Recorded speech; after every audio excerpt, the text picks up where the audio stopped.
Patëm fatin kishim dy të ftuar me të vërtet simpatik.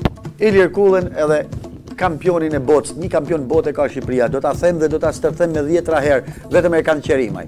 Atëherë, ti bim një syt shpejt shtypit javës kaluar që ka patur hynere, çfarë tre është bukra interesante në ka dhënë, shpejt e para.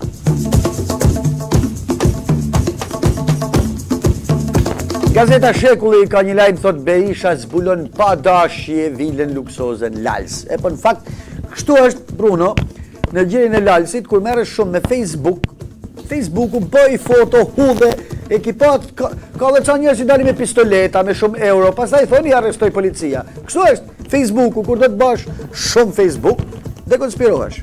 Tjetra.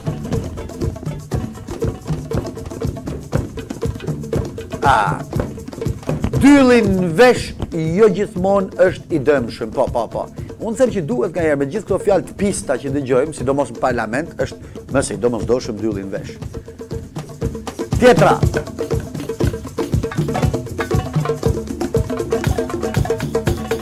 Investitorët e huaj, Bruno, 50% e kontrolleve janë për shfet. Këte ka thënë dhoma e tregtisë e Amerikës, mos qofsha gabim, dhe kanë plotësisht të drejtë që e kanë thënë, sepse me tatimort e thamë dhe stërthamë në këtë natë të sotme, në këtë emision të sotme, që dy janë ngjarje historike, përmbytja dhe kualifikimi i Shqipërisë, por tatimet, po listë e tatimeve që na ndjekin gjatë gjithë kohës, vazhdojnë të jenë temë e rëndësishme. Vazhdojmë tjetra.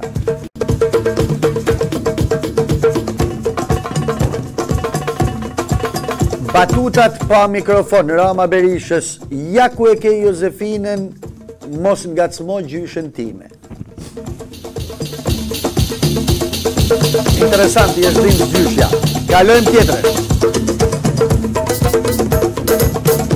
E këte s'kam gjënë Tereziun, Bruno, po nuk e afroj komplet që ta lexoj tamam. Luan Rama do të paguaj me rrogën time që ranë për klasën e nxënësve. Është shumë interesante kjo, është shumë interesante sepse mendoj, mirë po nëse do paguash që janë klasë nxënësve me çfarë do hash bukë. Si rregull, se. Ne e dim që ju jetoni vetëm me rroga. Tjetra. Kontrabanda. Majko po bëhet nami me naftën dhe ilaçet. Një sekundë. Po bëhet nami me naftën dhe ilaçet. Me qasho unë televizor, nami po bëhet me teshat e përdorura, me kuponat tatimore për ushqimoret, për berberët, për rroba qepsit, për këpucarët, po për naftën e ilaçet unë nuk po shoh që të bëhet nami. Në burg po përfundojnë berberët. Tjetra. Në ish blok do parkojnë vetëm banorët, të tjerët do të paguajnë. Interesant. Shumë interesante. Në ish blok do parkojnë vetëm banorët, të tjerët do të paguajnë, more, si ka mundësi që në blok dihet banojnë ato të ish blokut. Prapa ata do i bin qylit? Prapa ata qylit dhe gjithë të tjerët do paguajnë. Tjetra.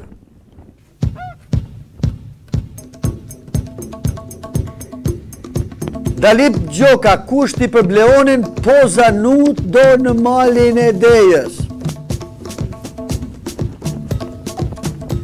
Hiqe.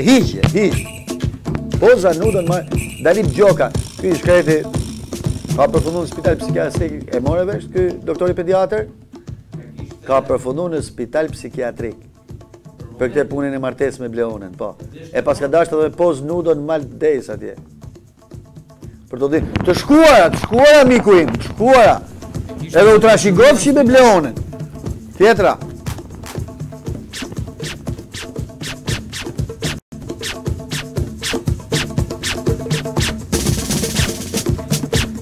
Rama dhe Berisha japin shfaqje në foltoren e kuvendit.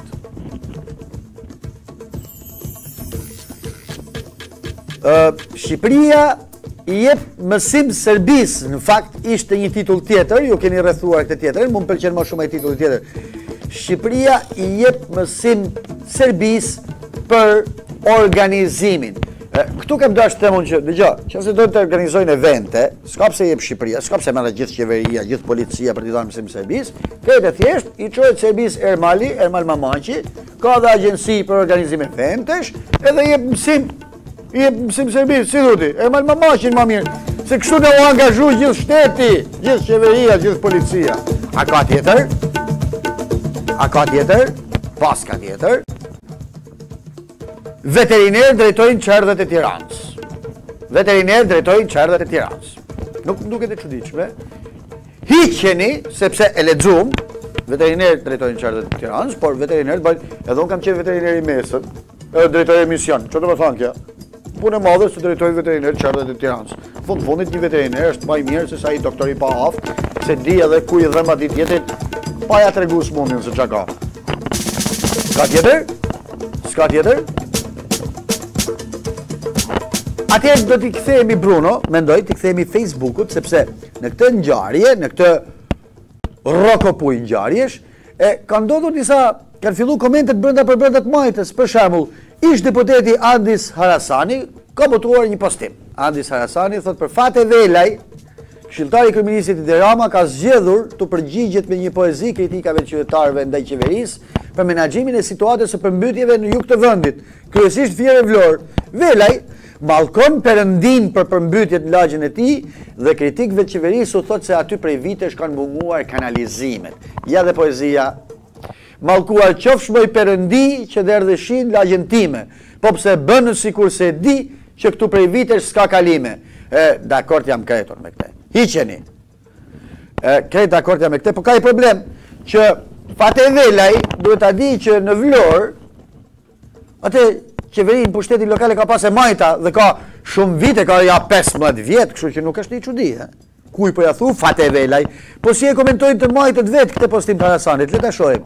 Afrojeni pak, Ylli Dëlgjeri ja kthen duket prap me poezi i përgjigjet Fates. Ylli Dëlgjeri, hunedia a fat zi se aty nuk ka kalime, nxënësi më i mirë je ti nga balkoni bën hartime. Dhe Arben Malaj që thotë po ta kishe botuar pa kohë më parë, do t'i kishe krijuar vështirësi Komisionit të Çmimit Nobel, ndoshta janë të kohë marrë konsiderat për vitin tjetër. Ky është edhe disident miku im, thot Andis Harasani apo jo, dhe kështu vazhdojnë komentet, mund ta hiqni.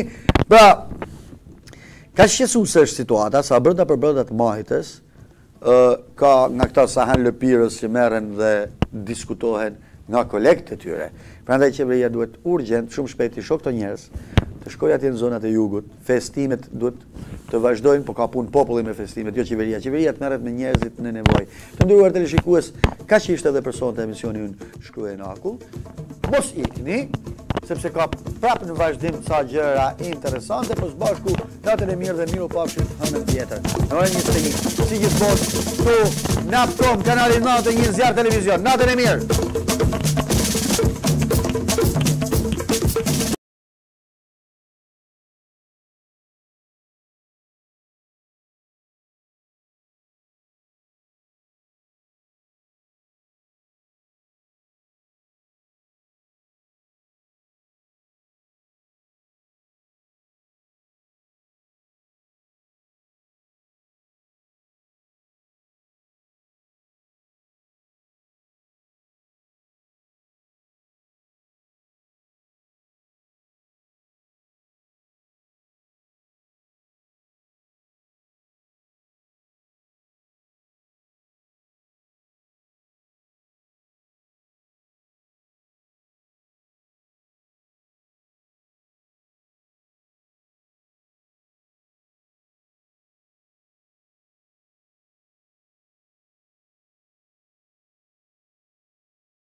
Kështu gjë.